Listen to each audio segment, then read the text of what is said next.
Okay, may sari-sari store ka? Alam mo ba na may mga panindang halos araw-araw hinahanap ng customers?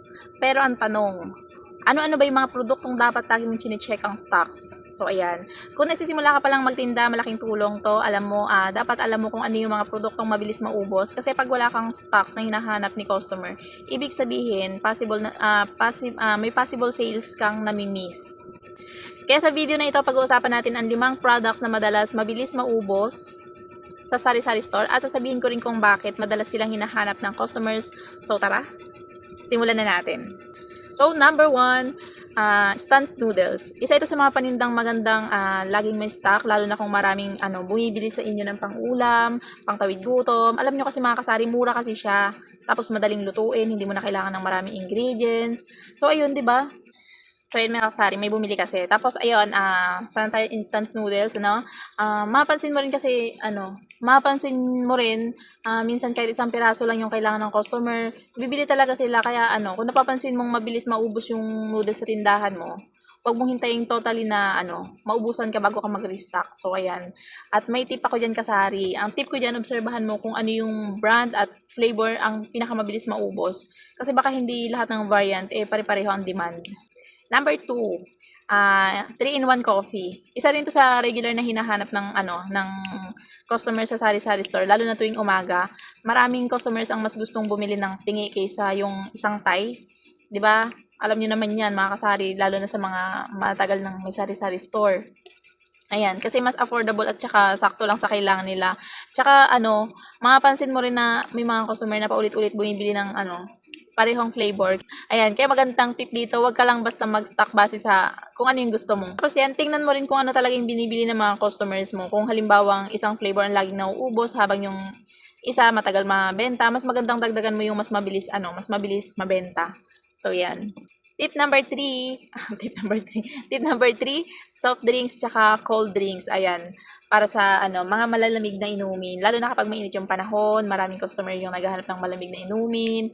Kung lalo na kung malapit yung tindahan mo sa mga kasari, lalo na yung kapag mainit yung panahon, mas maraming customer yung naghahanap ng malamig na inumin. Tapos yung tindahan mo malapit pa sa school, workplace, terminal, mga ganyan. Yung residential area, 'di ba? Tapos alam nyo ba na malaking factor din yung location sa kung anong drinks ang mabilis mabenta. Kaya kung may refrigerator ka, magandang bantayan kung alin yung mabilis maubos kapag malamig. Tapos simple tip ko mga kasari, wag puro isang klase lang yung stock mo. Mag-observe ka kung ano yung brand at size ang hinahanap sa area nyo. Yun. So, kasi iba-iba talaga ang preference ng customers. So, ayan, dapat lagi nyo babantayan kung alin yung mga fast moving sa tindahan nyo, lalo na kung magsisimula pa lang kayo. So, ayan. Tip number 4, sachet products. Yan, kasama dito yung shampoo, conditioner, detergent, dishwashing liquid, tapos yung iba pang mga nakasachet na products natin. So, ayan, bakit mabilis mabenta yung mga sachet products natin? Kasi hindi lahat ng customers gustong bumili ng malaking bottle, malaking package. Minsan, kailangan lang nila yung sapat sa araw na yun o hanggang sa sunod na budget. Kaya, malaking advantage yung sachet products sa sari-sari store dahil maliit ang puhunan per piece at affordable para sa mga customer. Tapos, tip ko dito, mag-stock ka ng iba't ibang klase, pero bantayan mo kung alin talaga yung mabilis maubos. Wag kang mag-overstock ng products na mabagal gumalaw. Tapos kasi dahil nakatali lang doon yung puhunan mo kapag halimbawa nag-stock ka ng mga mababagal gumalaw. Na experience ko na yun dito sa tindahan ko, ang ending tawag dito na aabutan siya ng expiration. So yun, dapat iwasan din natin yun. Kung alam mo mabagal gumalaw yung products mo, bawasan mo yung pag-stock, andamihan mo yung mga fast moving. Tip number 5, yung biscuits and yung snacks natin.